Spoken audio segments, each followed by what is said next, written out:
and welcome to Europhoria, a podcast where we look back on the great glam and garish of Eurovision past. My name's Isobel Shillman, and I'm joined, as ever, by a man whose Eurovision entries are often so spectacularly bad that it leaves us wishing for the sound of silence. It's Roland Bodner! Hey, they keep on coming, don't they? Never, Do you like that one? That was good. That was clever. I was really a smart proud of one. that one. Yeah, I like the ones that you're sort of like, where is it going? Halfway through, and then it hits. And it's great. You all right, mate? Oh yeah, every week, guys, it's slightly... you're just going to hear lots of very tired... I'm fine. Yes, I'm fine. It's definitely fine. Everything's okay. These ones are like these episodes, like the condition we're both in, are either going to be like great and brilliant because we just like, or they're going to go somewhere very, very interesting indeed. It's going to go dark at some point, guys. It just goes. If it just cuts out halfway through, one of us is either collapsed or just walked out. We've just set the place on fire. So yeah, be prepared for that. Apologies if it does. We're fine. Well, something that'll make you feel a little bit better, mate. Yeah. Can I interest you in? What's coming? I've been looking forward to this. Lovely bottle of Krasno Sauvignon Blanc Ribola Giala from Slovenia. Hey, you've done well there, ain't you? Look, I did good on the wine, didn't I, mate? Slovenian I had to write the word wine on my hand yesterday, so I remembered. I did say you should get that tattooed on your hand so that you always remember so wine. So many people in the office yesterday were like, Isabel, why do you have wine? Just the word wine written in your hand. I'm like, I have to remember. It's a specific bottle. It's not just to drink in general. I need no reminder to do that. It's a very useful tattoo to have, to just constantly remember. Wine helps. Wine helps. Wine. That's what we need. The only thing about it, though, it's tough, because that's a screw good top. choice. It's from Slovenia. I love Slovenia, but then you've got a screw top. It's a sacrifice. And the guy in the shop that helped me find it was great as well. He was a Leeds boy, northern lad, which was lovely. Is this the one near the office? No, it was when I was off visiting a client last week. Good for you. Did it in advance, didn't I? I thought about it. Very organised. I thought about it. I was good. But yeah, I'd love a glass. So I'd have to have a bit of a click of this. Oh, yeah, that was a strong click. That's a well lidded bottle. Oh God, that smell! I have been looking forward to this all day.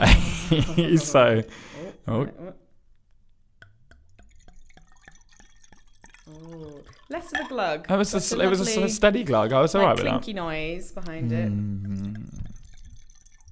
Oh yeah. It's real, guys. It's real. Drinking wine. Cheers. Mm. I have a feeling we're going to get through that quite quickly. Oh, that's a lovely Slovenian, isn't it? Yeah, that is actually. It reminds me of summer. Delicious. That's very drinkable. Yeah, it is. We're very tired because, Roland is very tired because you're moving to New York in 3 weeks. I know, right? And it's amazing the amount of things you have to do when you're sort of leaving a life behind. That sounds deeper, darker than it is.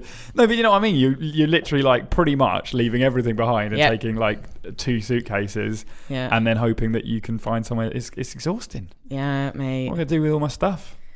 Goes in the prize box for the song. Well, yeah, all the my bed. stuff. My bed. You get to have. Just have it, mate. Yeah. It's got a flat in Peckham that needs moving into as well. Anyone wants that? I mean, you have to pay rent for it, so. Yeah, it's not free. That's not a prize. We can't afford that. Yeah. We're not spendy. Yeah. Shall we start? Let's just fly into it. Let's just get on. So let's kick off with a bit of Eurovision news. So I've got a couple of bits of Eurovision news. Yeah, we do. Do you have some? Oh, it depends what you say. Okay, well, I'll go first. Yeah, you go first. Okay, so, to start off with, there's a bit of sad news, unfortunately. So, Eurovision fan favourite Joy Fleming has unfortunately died. Joy represented Germany in the 1975 Eurovision Song Contest with her entry Ein Lied kann ein Brücke, and she became a fan favourite despite only finishing 17th in the contest. Oh. So sad news. Sad news, yeah. But thanks, Joy. I don't know Joy, so I'm going to have to look into her for a future episode. It's always sad when we lose a member of the Eurovision family. Always. But like you moving to New York. I'm not dying. Dead. My voice carries. Did you say yet? All right. Sounded like a threat. Everything I say is a threat. Yeah, it really is. You got another bit of news? Cheer us up. I do have another bit of good news. News. 80s favourites Bucks Fizz are back, and they start to tour once more as The Fizz this week. So they changed their name again. The Fizz. I need to update that episode. Yeah, you absolutely do. Let's go back, edit everything. You still get to do that because of the scoring, aren't you? Jesus Christ, he's a right lazy sod. Yeah. He does nothing, guys. Honestly, I do all the work. I do everything here. They're not really his songs. So I write all of them. So who's the lineup? That's the all important question. Who is in the lineup? Are any of the original members in The Fizz?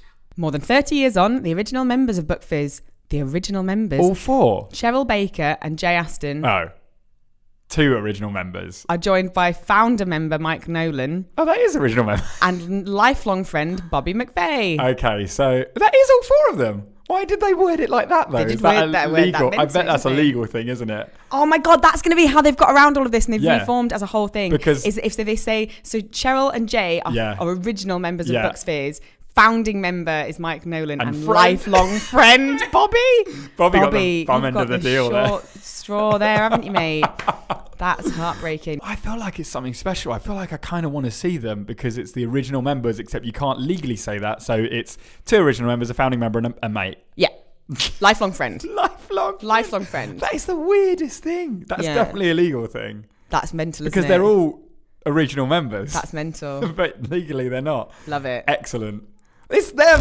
They fucking done it. Why can't they they can't untie the shitty legal knots that they've done over the years. So they've had to do this thing when they wanted a bit of money, and they had to go, well, we have to word it like this. Crazy. I bet they get introduced on stage as that as well. Oh, there's an order. So Cheryl and whoever has to come on first and introduce founding member, and then here's our mate. Here's lifelong friend. But he has to stay off stage. So he has to stay 3 feet away from the rest of the group. He has to be just far enough away, just outside of the spotlight. So Cheryl and Jay are right next to each other. Spotlight. Then Mike, own a foot spotlight, away. Yeah, and then just out of the spotlight. And then a bit, you can't quite see him. But you can. It's a hand occasionally that reaches in until they turn around and go, Bobby! Legal. Off! We'll sue you. I love them. I love that they exist and they're still trying. Do you have any news? No. I was going to say, well, just really quick, interesting. We thought Israel weren't going to be in this year because their broadcaster went bust. They got a new broadcaster and they've announced they're entering into the Eurovision Song Contest. Ace. Bloody good news. That's great news. Good work, Israel. Very happy to have you back. Yeah. Oh, good. Lovely. Let's move on. Oh, okay. Any other business? I've only got one bit of any other business today, go on. Which is a message from Matt from London. Hey. Who contacted us saying, I've got so much Europhoria to catch up on, but had to pause it and get in touch as I'm on Fill Me Up, and oh my God, then put the quote of the lyrics, I can feel your fuel inside of me, is so disgusting, I love it. I forget these ones come flashing back, like, because these ones were like, Fill Me Up was, it was fine, but it wasn't like a big hit or a big miss. So occasionally, but it was horrid. Yeah, I occasionally remember what I've said, and do you wake up in the middle of the night in sweat? Yeah. Ooh, fill me up with your fuel or whatever that was. Well, Matt loved it. Oh, thanks, Matt. I'm glad someone appreciates the art of my lyrics. Jesus. Give us an email. Yeah, give us an email. Get in touch with us. You can contact us via email on europhoriapodcast@gmail.com. Or you can give us a little teeny tiny tweet on @Europhoria cast. Send us a song if you got a song. That helps. Fucking hell, man. That might help. Send us a song. We're coming to the end of this series. So at the moment, we're setting those presents on fire. We had some promises halfway through this season that haven't quite. I've had a lot of promises over my life, mate. I know, fallen by the wayside. That could be a podcast in itself. Isabel's broken promises. Oh, Jesus Christ.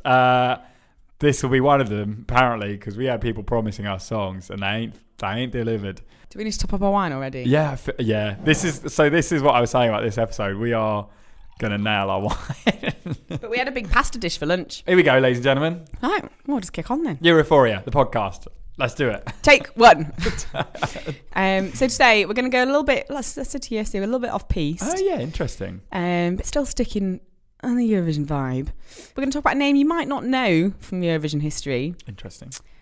About a man called Jimmy Jump. I don't. Who was ESC 2010's most talked about surprise. Okay, a surprise. 2010. Surprise. Yeah, not a that recent, long ago. a recent surprise. Mm-hmm. Interesting. Okay. Forgive me, Spanish listeners, for this name pronunciation. That's Isabel's contribution to the song. You can tell when I'm tired and nervous because I'll sing everything. So, Jean Marquet Icot was born on 14th of March 1976 in Sabadell, Catalonia. Okay, all right. Mm-hmm. We're getting political. Made the name. No, no, the non-political. Okay. All right, good. Although I will say what happened in Catalonia is fucking disgraceful. It's terrifying and horrible and awful. Horrifying. Yeah. All the people of Catalonia, all the people of Spain that stood for that referendum. Democracy. Bloody back you. Yeah. There you go. Done. Better known. Moving on. By his mischievous. Let's not. I can't dwell today. Or I'll cry. I almost cried earlier. We're just going to move. We're going to jump. We're just going to keep jump going, from tragedy to tragedy. Oh God. Jimmy Jump. Better known by his mischievous alter ego, Jimmy Jump. Oh, okay. He is a professional nuisance and streaker who, for over a decade, has been known for disrupting and interfering in major entertainment and international sporting events. Yeah. Do you see where this is going? I do now. I feel like that is quite a mainland Europe kind of thing. I don't know why. Mischief. Yeah, mischief. The Europeans are quite mischievous. It's that I think it's the slapstick style. Yeah, of it. It's quite, definitely. Like, that's very European. Yeah. Anyway, definitely. Moving on. And that was the thought of the day. His stunts have made him the most famous pitch invader in the world, but at a huge financial cost. Wow. In 2014, he claimed in an interview that 50% of his monthly income was being automatically channeled through to unspecified legal authorities in order to pay off the hundreds of thousands of euros worth of fines collected due to his antics. Wow. I have no money, he told the website Gazeta.gr. My total debt is currently around £220,000. You wonder why he does it then, though, because it's not like it's like, oh, I'm saving lives or oh, I'm doing it for the... I mean, is it an art? Maybe it's an art. Is it an art form? I think so, although I'm not sure. Isabel's not convinced, ladies and gentlemen. I don't know. I think it's an art. Like, I appreciated Dom Jolly at the time and Trigger Happy TV. I thought some of his stuff was very funny and a bit subversive and a bit like... same. But when it costs I think it's you, a bit when done you now. owe $250,000. Anyway, we've gone tangent. This is what this podcast does. Okay. Tangents. So what we're going to do, tangents. That's what we're about. Dun-dun. Europhoria podcast. Tangents. Great. So what I'm going to do is basically just go through some of his, if you can call them highlights. Yeah. We're going to go through some of the times he's invaded shit. I want to know your highlights. Oh, Roland. That was a sound of silence moment, wasn't it? Hey. Okay, so starting off, 2004. Jimmy first hit the headlines when he staged a one-man invasion of the starting grid during the parade lap of a Formula One Grand Prix at the Montmeló circuit near his birthplace in Catalonia. Which also... you don't want to fuck around with... this cars. Don't fuck around. Like your mum teaches you from day one. Don't fuck around on the road. Look both ways. Don't fuck about on the road. Crossing. And don't jump in front of that Formula One car because they go fast. That was exactly the words my mum used. Yeah. Always like that Formula One bloody track. A diehard Barcelona football fan, Mr. Jump then became a somewhat tediously regular, if uninvited, feature of many of the team's fixtures, invariably wearing his trademark barretina, a traditional Catalan red cap, known elsewhere as a... pronunciation... Fergian cap? P-H-R-Y-G-I-A-N. Fergian hat. Send us an email. Tell us we're wrong. Please do. EurophoriaPodcast@gmail.com. Correct us. In one of his most famous early pitch appearances during the 2004 European Championships final between Portugal and Greece, Jimmy brandished an FC Barcelona flag at the Portuguese captain Luis Figo, apparently reaction to Figo's decision to quit the Catalan side in favour of arch rivals Real Madrid 4 years previously. Oh, he holds a grudge, doesn't he? Jesus, does he? Like, keep up to date, dude. That's an expensive grudge because I don't know how much. So I guess like what? It's a few thousand a time, like maybe a couple of thousand a time. I don't know how many he's done. Fines. Yeah, the fines.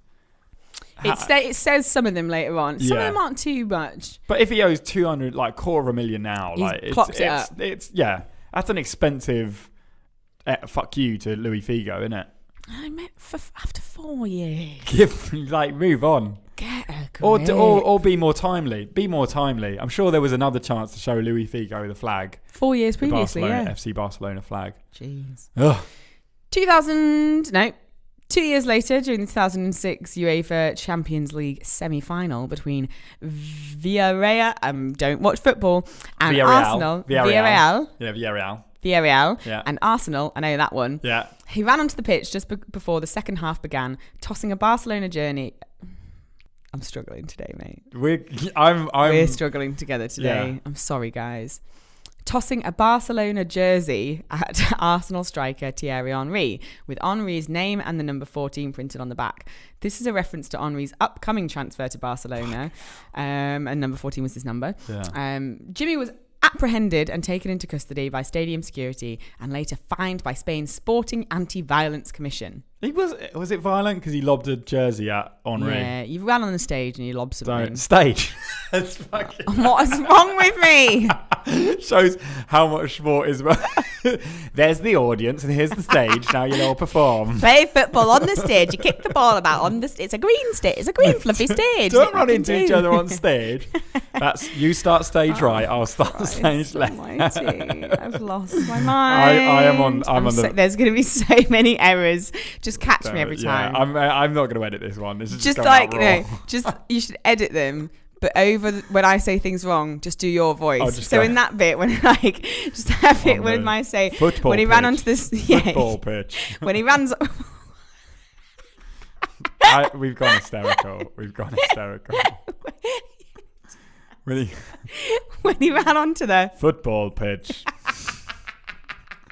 I don't know why I did it in that voice either, but it seems appropriate. It has to be. Football pitch.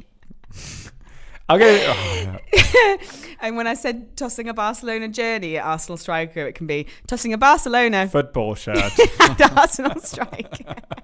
See, we're fixing things as we go. Retrospectively. Great. Oh God, I'm crying. Actively. Okay, go on. In 2007, during the Champions League final between Milan and Liverpool, he ran onto the pitch again, this time holding a Greek flag. He's a bit samey. I know, he's got a shtick, hasn't he? He's got his one act and he'll do it again and again and again. One trick pony. Yeah. I mean, not that we're not. Who's it for at this stage? Who's it really for? Is it for him? Is it I get like the subversive thing, fine. I guess there were people that are upset about Henry leaving and blah, blah, blah. But like, who's it really for? We'll never know. We'll never know. And in 2008, at the end of the UEFA Euro semi-final match between Germany and Turkey, he waved a Tibetan flag and wore a T-shirt with an inscription, "Tibet is not China." Bit more of a message there. Yeah, but who was playing in the match? Germany and Turkey. Not relevant, is it? It's not relevant. Neither of them were I don't know about Turkey, but neither of them are claiming anything. And neither are Tibet or China. I guess it's a world stage, but... Yeah, maybe that's all he's looking for. World stage. Probably more of a message than that one. Yeah, okay. By that point, he's probably had people going, mate... Get your messages. Come on, get your message clear. If you're going to be on the world stage, say something important. He had a marketing man by then. Yeah, maybe he did. He had a PR man. Yeah. All right. During the 2009 men's single finals of the French Open, he accosted eventual winner Roger Federer, attempting to place a red Barrettino on his head. Jimmy was tackled by a security guard while stumbling after he jumped over the net. He faced up to 12 months in prison for the incident. Whoa, a whole year.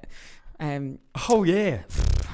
Don't fuck with tennis. Not worth it. Don't fuck with tennis. I didn't know what happened until I heard the crowd react, tennis star Roger Federer said when Jimmy ran towards him during the French Open final.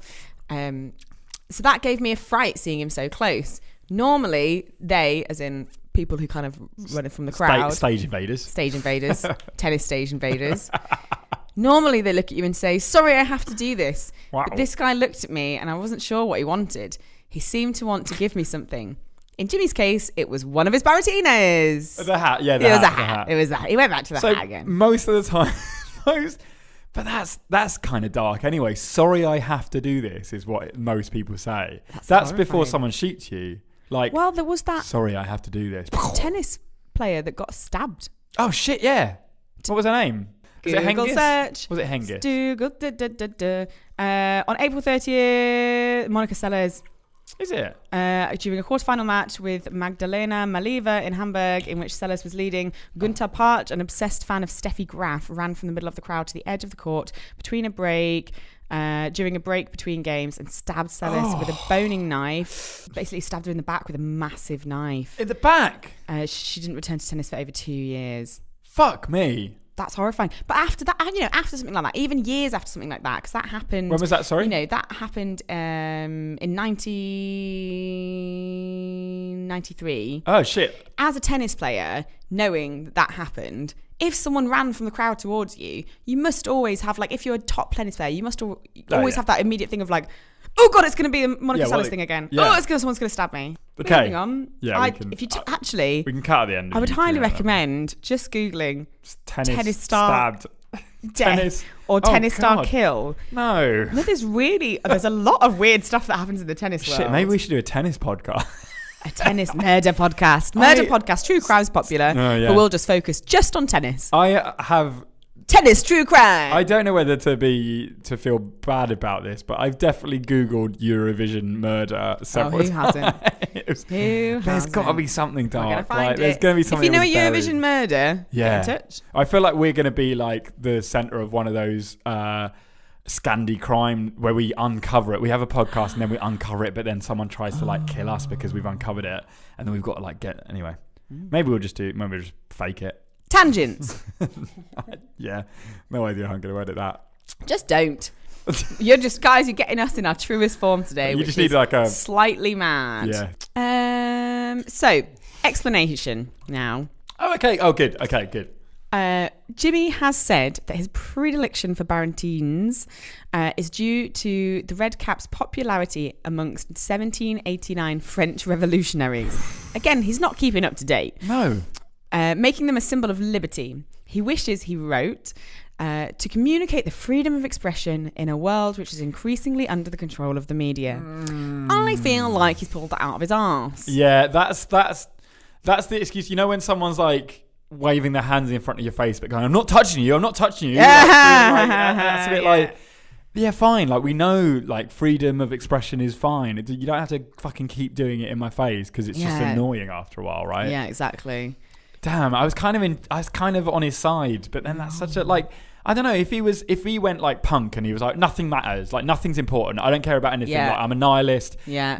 It's all a facade. Why do people care about two men hitting a ball? Yeah. Why do people care about? Great, I'd be well up for that. Yeah, but it's freedom of expression. It's fucking freedom of everything. Also that year though, in 2010, he managed to find his way onto the stage during a far more important competition. Here we are. The Eurovision Song Contest. Yes. During the 2010 ESC in Norway, Jimmy Jump invaded the stage during, and I used the word stage correctly this time. Yes, you did this Thank you very much. If you have to dub over that one now and just go football pitch again. During the Spanish performance of Daniel Diguez, and took part in the choreography. Excellent. It's quite funny. We're watching it. It's quite good. He subsequently left the stage just as basically you'll watch it in a minute, Roland. He clocks. He's on there for a reasonable amount of time. He's not being too bad. He's trying to do the choreography alongside them, but he's obviously on the stage when he shouldn't be. Yeah. And it's kind of a mental performance anyway. So you wouldn't know. No, it's fine. And then you can see two big burly shadowy figures coming in from the left hand side of the screen, and he clocks it and runs off the front as they follow him down as well. He subsequently left the stage at the venue and was immediately escorted away from the concert area and taken to Sandvika police station, where he was arrested and fined. Due to the incident, Svante, lovely Svante, the executive supervisor of the Eurovision Song Contest at that time, allowed Spain to perform for a second time later in the evening after the last regular performance. So after the last person had gone, Spain were allowed to do it again because it wasn't very fair. Did it really, did it fuck them up? No, I think so. To be fair, it made the performance a lot more memorable. Yeah. Because it otherwise wouldn't have been, really. Yeah. But fair play to the dancers and to the singer in it. They do not stop. Yeah. You can see the occasional glisten of fear in Daniel's eyes at what's going on, but he keeps going. He sings in tune. He doesn't miss a beat. Professional. He's not so professional. The dancers continue on around him. They don't stop at all. No one gets annoyed. No one gets flustered. They just go for it. I had watching it. I was like, big props to them. Good work. If that had been me, I'd have just been like, what the fuck? Like, into the microphone on live TV in front of just go, fuck it. Tens of hundreds of millions of people. You just go, fuck it out. Okay, so we'll watch a bit of it now. I sent you a link, Roland. You can stick it on and you can see what happened. Yeah, I'm excited.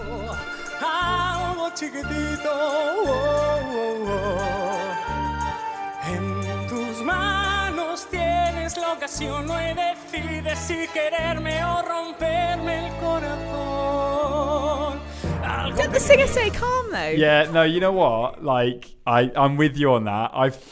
I felt for the singer, and I didn't appreciate him. Not the singer, the invader. You saw him as he got on. You saw the singer just like he kept facing forwards with his eyes went, this isn't normal. This isn't what we rehearsed. And then, man, I don't know, like, he got off stage fairly quickly and there wasn't a kerfuffle. I just think it's one thing to, to get, going back to your example earlier, to get up at a Tory party conference. Yeah. And start making a stand. Like the people that, that protested at Trump rallies, that is one thing. To stand up there and just shout and go, I'm going to shout you down until I'm physically removed because this is such nonsense that I am going to make a stand against this because you are a vile human, what you stand for is disgusting, and this is a protest, and this is what a protest is, right? Yeah. That bloke from Spain hadn't done shit. No. And also, the dancers, that's their one chance to be on stage at Eurovision potentially. Yeah. Like whether or not they're actually gonna, get anything out of it. Like that's their time to shine. Like, what are you doing, protest mate? At Eurovision. Like, Eurovision is all the wonderful things, right? All the lovely things. Also, that song was so forgettable. You could have chosen a better song to run on stage to. Exactly. It's the second song of the night. Poor loves. The whole incident put a big question mark above the issue of security, though, however, which has since then tightened up dramatically. Is it? No more stage invasions. Just like more big burly men. To scare. That's what Jon did when he came in. More burly men, please. That's what Isobel says every Friday. No. I love a burly man. I love a burly man. Love a burly man. Want to know my favourite stage invasion, or shall I save that till the end? What's your favourite stage invasion? My favourite stage invasion. My favourite stage invasion. Yeah. I think it's my favourite. It's just the one that sticks in my head. Jarvis Cocker when he slapped his bum on Michael Jackson. Yeah, that was a weird stage invasion. I think that's because that's celebrity on celebrity stage invasion. So it's like randomer. Yeah, it was the most insane stage performance of all time. Like, it was pretty crass, and awful. Yeah, and kind of I'm like not good on Jarvis Cocker. That's get up and go, rock and roll, this is to get on bullshit. stage next to Michael Jackson and be like, this is mental. What are we all watching? Yeah. Yeah, it's kind of rad. The other one that's weird, which is a Eurovision link, is Calvin Harris stage invaded Jedward on the X Factor with a pineapple on his head. He did, didn't he? Yeah. I'm not happy with him for that. No, don't mess with Jedward. No. They were consummate professionals as well. Yeah, and Calvin Harris is an odd one. Yeah, a mate of mine, his dad works in music PR or something. Rumoured was that when he was dating Rita Ora, a mate of mine told me that his uncle was at this PR event or music event or whatever, and they saw Calvin Harris coming through the crowd looking like he was escaping like sniper rifles or something. I'm like, what's going on? What's up with you? And he was like, this was meant to be when they were fully in love. Like the newspapers were saying, like, they couldn't be more loved up. Yeah. And he was trying to hide from Rita Ora and like ducking his head down and left before, and about 10 minutes later she turned up looking like over people's heads trying to spot where he was. Rita's after me. I'm not going to say any names. This is going to be like so tangents. This is not, I'm not going to name anything specific here. I told you about this the other day, that there is I've now had from 6 highly reputable sources that there is a very famous television chef who does very, very mucky things into women's hair after he has had one night stands with them. I got it confirmed by the 6th person last week. I haven't read that on Pop Bitch. I have read, however, that a former UK Eurovision star is performing dirty, rude stuff on the internet and asking people for money to let other non-Eurovision stars perform dirty, naughty, rude things them on a live stream. Heard it here first. Well, second. Eurovision news. Tangent. Okay, going back. So, this was something I wrote down. Another pre-written tangent. Excellent. Some of the info I got from this was very sorry for clicking on it, guys, but it was from the Daily Mail. So sorry. We forgive you. So sorry. But I had to do it because their article that day, so this is the day after Eurovision 2010, and the article they had about the contest was titled, the headline was, Germany win as Spain are rudely interrupted by stage invasion at Eurovision. Brackets, and Britain come last again. That's a good. That's an action-packed headline, actually. Let's be honest. Rudely interrupted. Winner, interruptions, and shit UK. It was Josh that year. Oh, Josh DeBovey. DeBovey, mate. Not necessarily the star that we were referring to earlier. Not at all necessarily. Who's to say? Who's to say? Not at all necessarily. It may be Josh. It may be any performer. Anyone. He is male. I think we can say that. We can definitely legally say he's male. Yes. So there we go. We've only mentioned 2. I feel like we should mention more because we mentioned Scooch and Josh DeBovey. We didn't even say Scooch. You've just said it then. Andy Sampson. Daz Sampson. Andy Sampson.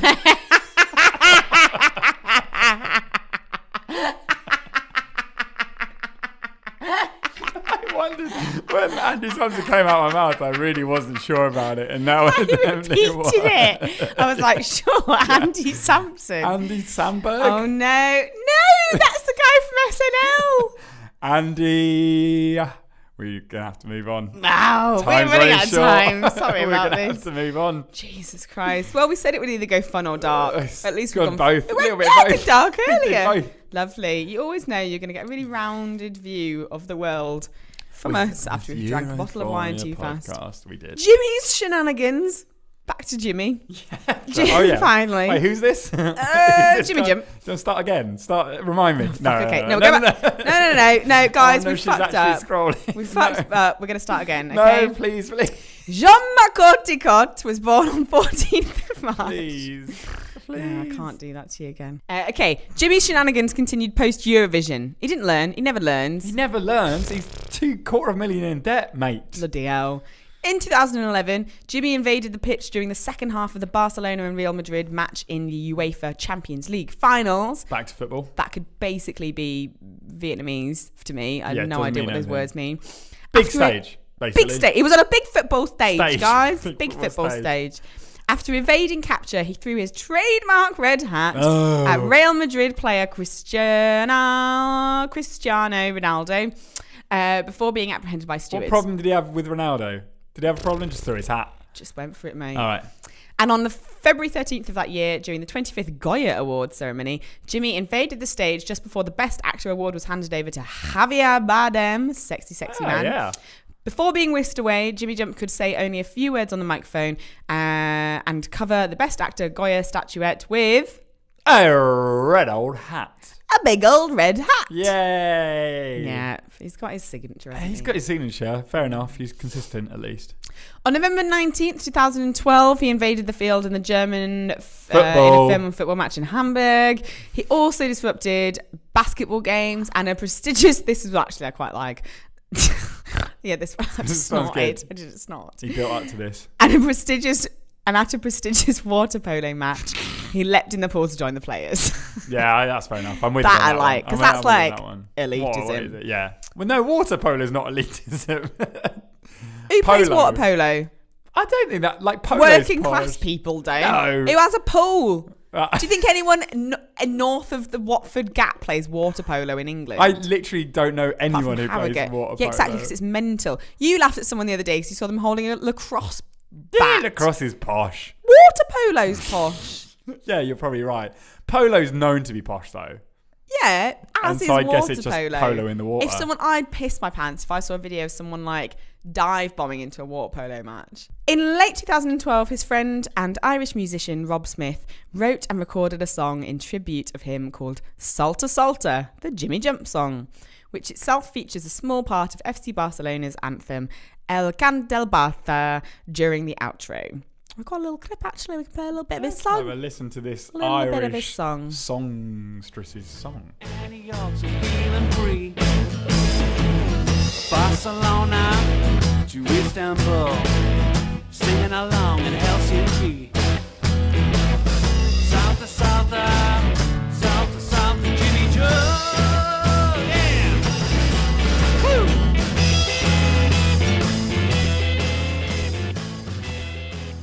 It's nice to have a song written about you, isn't it? It is, isn't it? Have you ever had a song written about you?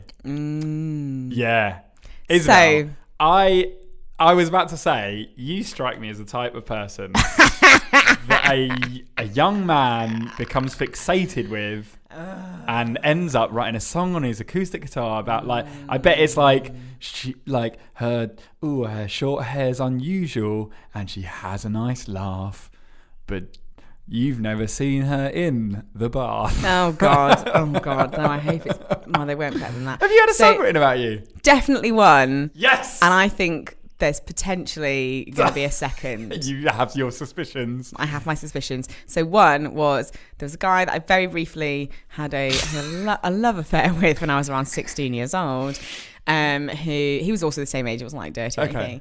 But he was a bit of a numpty, and a mate of mine, we were friends afterwards, and a mate of mine and him were at his house. Then he had to go out to do something, and our mutual friend, I'm not going to say any names here because it would still at this point get that person in trouble. Uh-oh.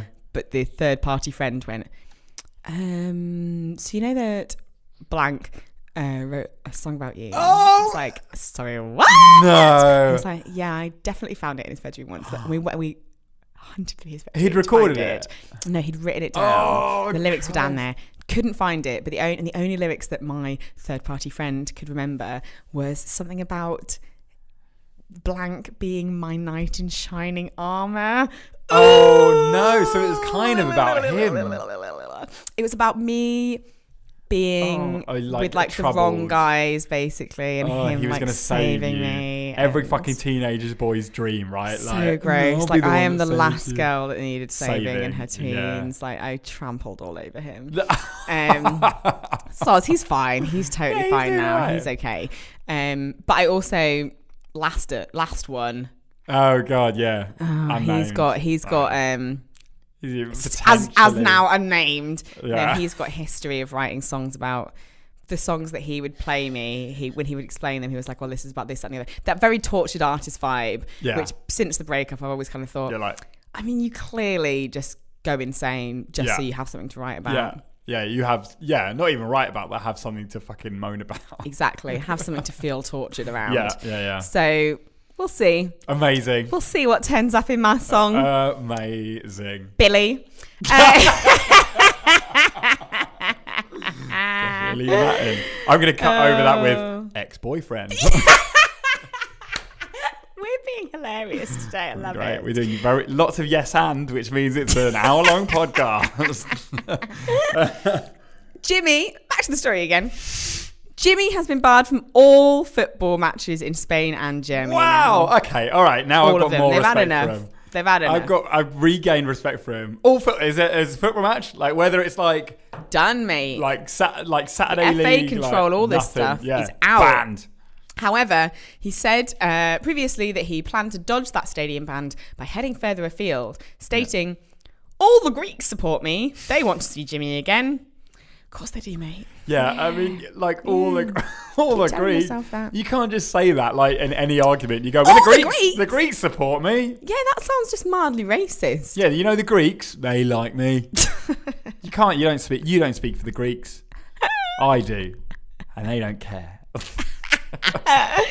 Christ. Oh, jeez. In 2011, Jimmy Jump was busy collecting 3,000 euros through donations from visitors to his website to publish a documentary about his own life entitled Minute de Gloria. In this film, he wanted to show why he is still disturbing events despite the high fines imposed on him. I could find a teaser online, but I couldn't find the full documentary. So if it was ever actually made and you know where it is, you know it exists, please send it to us. So it's europhoriapodcast@gmail.com. But I also checked his website, which is basically just a holding page now. But he's still around on Twitter. I type in Jimmy Jump on Twitter, he's still there. That is perhaps one of the most self-indulgent things I've ever heard. Not only that you are making your own documentary about yourself, but that you are asking people to pay money so that you can make your own documentary about yourself. Like, just either make it about yourself and pay for it. Yeah, make it a passion project. Do it. Fine. Totally. Got no problem with that. Or just write a little article, like a couple of thousand words about, you could probably get that in The Guardian. There's a lot of shit in The Guardian these days. Film yourself for free, mate. You've got a mate that'll just keep filming you. Do a vlog. Roland loved to vlog. He loves to vlog. Okay. That's my story. I loved it. Whether it was because of the situation we're in, or but it was great fun. I've had a lovely time. So actually, one of the things I really love, and when Xanthony was on the podcast, afterwards, because we were a little bit drunk, when we walked back to the train station together, I feel like I talked to him for a long time about how much I love chaos.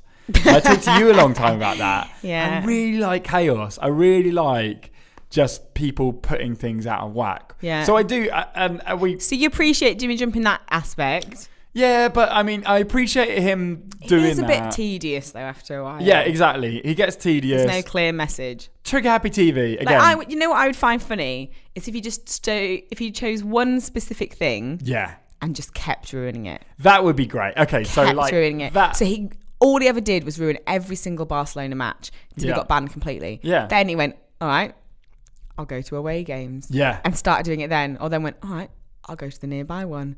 Just okay, find I'll just do this. Like, just found one niche. I just went, I'm going to keep ruining this, and it's for this specific reason, and I'm going to keep doing it and keep being obnoxious and keep being a thorn in your side. Yeah.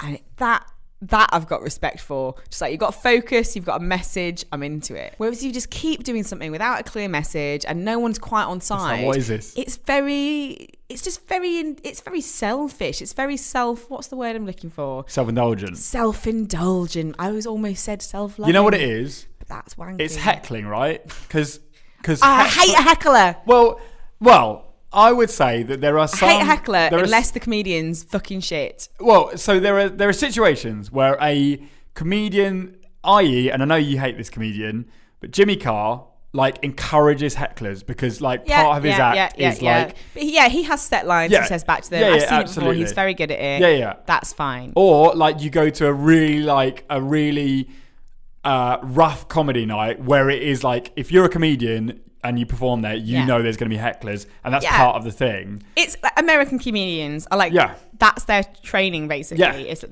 they have to go to so many weird little venues and weird little towns. Yeah.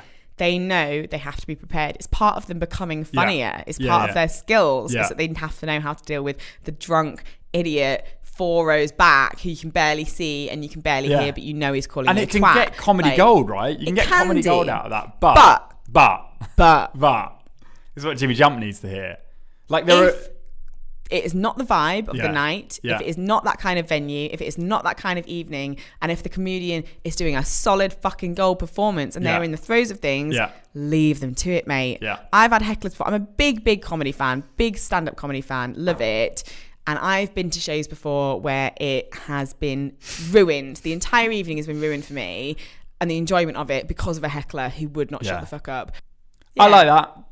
I like that. It's done. There's been a few other Eurovision stage invasions, isn't there? The not Australian bum this year. Yeah. And I think that's it. There you go. Moving on. That was my story. I liked it. That was great. That was Thanks, great. Mate. That was great. Oh, God, you got a song now? Favourite time of the week? Yes. I've got a song. I have a song. You ready? You have a song and I have ears.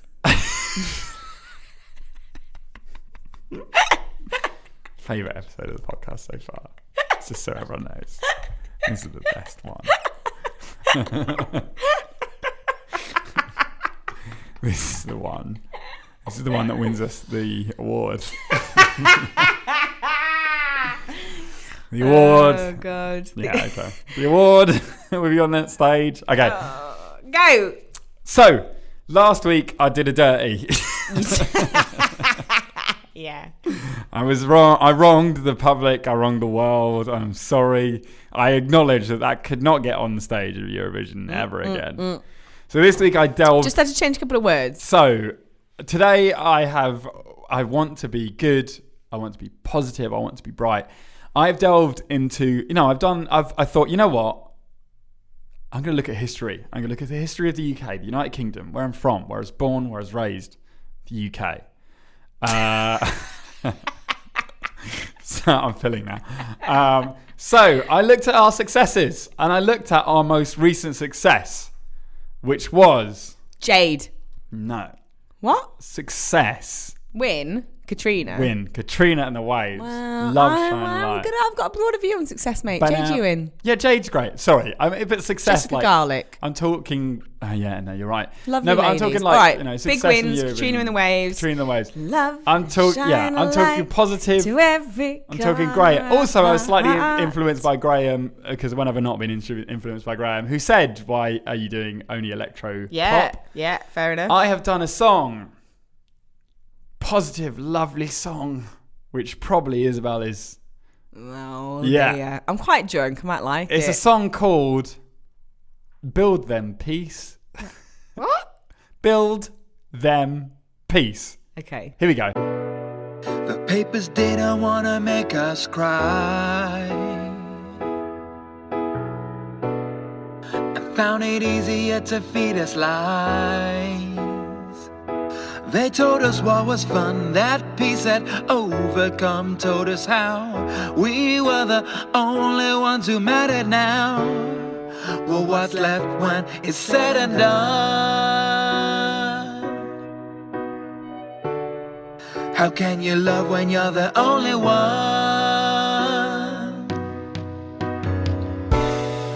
Well, in the darkness there's a shining light.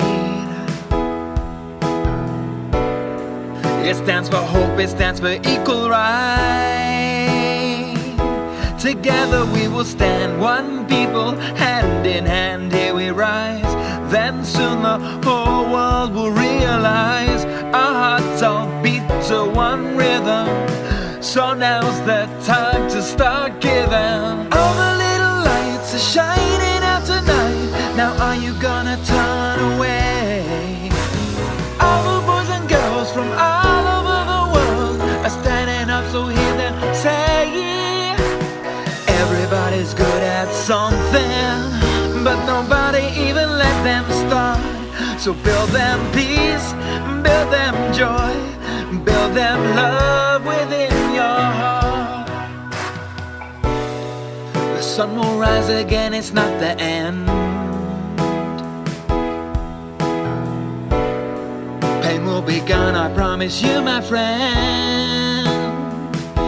But now we're standing on the edge of everything, so we cry, so all can hear us sing, we'll never die. We'll spread our voices, spread them far and wide, till hate is gone and can no longer hide. All the little lights are shining out tonight. Now are you gonna turn away?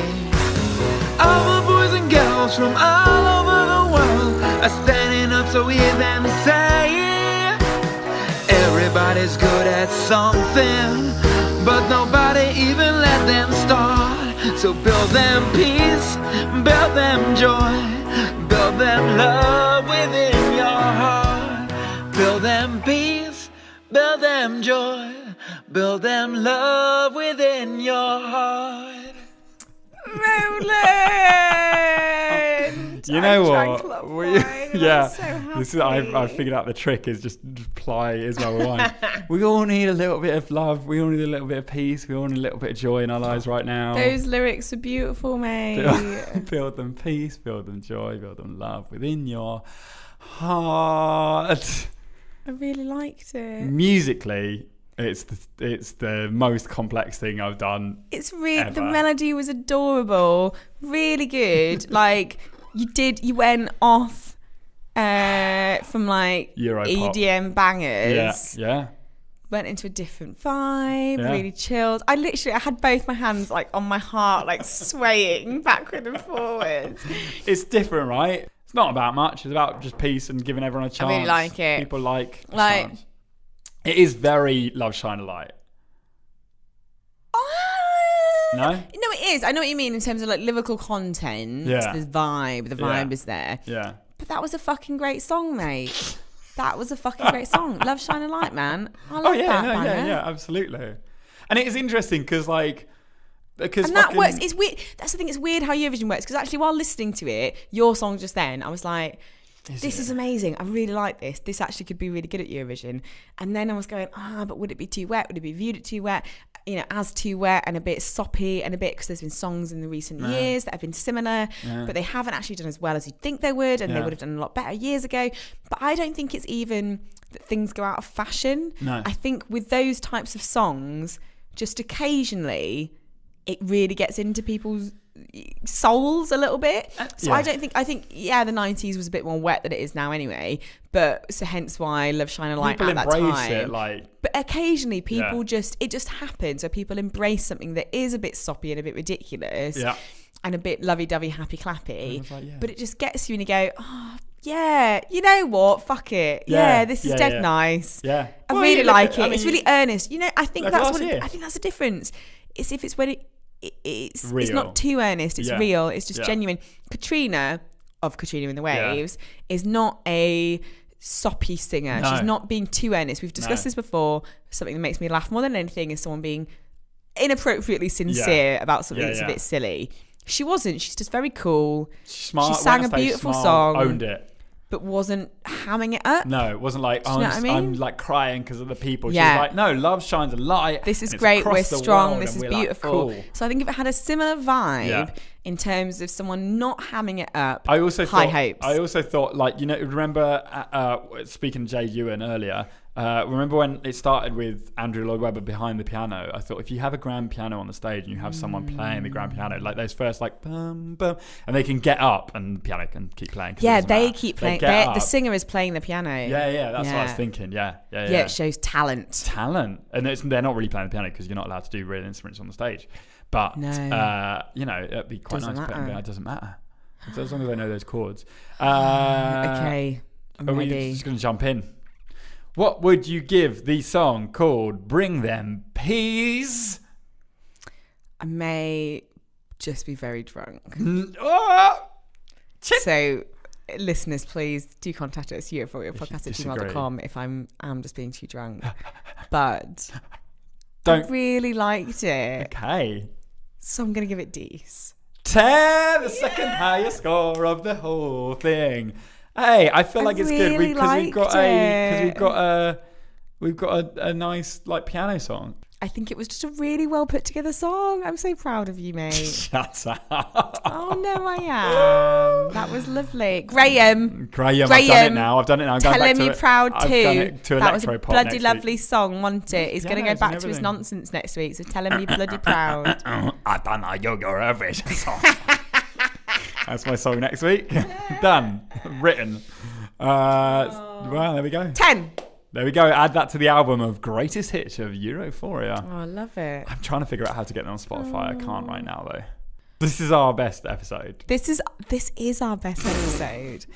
And don't any of you say otherwise. Yes, and we're going to keep going forever because of yes, and. We're never going to stop. So like half an hour ago when I thought we were at the end, I said, if Roland keeps us in, I was literally like, it's only 7:05. We've nailed it tonight. Yeah. It's 7:30. We're fine. We're still fine. It's 7:30 and I'm battered. I'm getting that Copperberg while we're packing up. Yeah, we're going to get drunk. Me and Roland went for Moule Frite last night. And it was bloody great. We had Belgian beers and went for Moule Frite. I was ready for you to wrap it up and then you're like, no, here's another tangent. Here's what we had for dinner last night. Can we just I know normally we name it after the song, but can we just call this episode Tangent? Oh, Tangent. The tangent one. The one with the tangents. We went a bit mad. Okay. Great. So, I'm going to end the podcast the same way we end every podcast. Everyone. And I almost said every podcast. Everyone. End it the every way. Every way. End it. That's my next song. The every way. End it the every way. We can't end the podcast. This podcast is unendable. It's never. We're gonna end the podcast. You the can't same do way. it like that. Why can't I? Because it sounds like you're crying. Because I am crying. Okay. We are going to end it the same way. We say this every fortnight. We end every podcast, this series. Roland, would you rather be in hugely rich, famous, iconic, well-respected, but internally, heartbreaking things going on, Eurovision band ABBA, or slightly odd, but always hilarious, hilariously respected Eurovision band, continually going and lifelong friend of the group, Bucks Fizz? There's highlights of both, because actually I don't know what I'd answer there. ABBA, you're rich, well respected, but also, I mean, you're not doing much right now in front of the camera. Bucks Fizz, always talked about. Always talked about. Always touring. You're in Lancashire next week, mate. Cheryl's always at a Village Fete. Cheryl, you'd be with Cheryl. She's at a Village Fete. I'd like that life. Bucks Fizz life. Village Fates. Mate, I respect that. I respect that. Village Fates and then over the tour. I mean, obviously I'd have chosen ABBA because, I mean, you're mental to choose Bucks Fizz. That is mental. No, you're not. It's great. But it's You know what I've been after recently? Comfort. And that's what that is, comfort. Comfortable in the knowledge that my musical legacy is here. I respect that. And I would be Cheryl. Part of the Fizz. A lifelong. Why can't they call themselves Bucks Fizz at this point? Who owns the rights to Bucks Fizz? Who owns the rights to Bucks Fizz? It's no one. I do at this point. Literally, I own the rights to the name Bucks Fizz. They've legally tied themselves in knots so that Bucks Fizz, you can't even say the word anymore. The Fizz. It's all the original members. My mind's blown. It's got angry, guys. It's all ended on a down note. We said we go dark. We went dark, then light, then dark again. Yeah. It's over. After 5.5 hours, it's now. Do you get to say bye now? We're done. Bye. I thought we were going to say bye on my anger, but we're saying bye now. Love you, bye.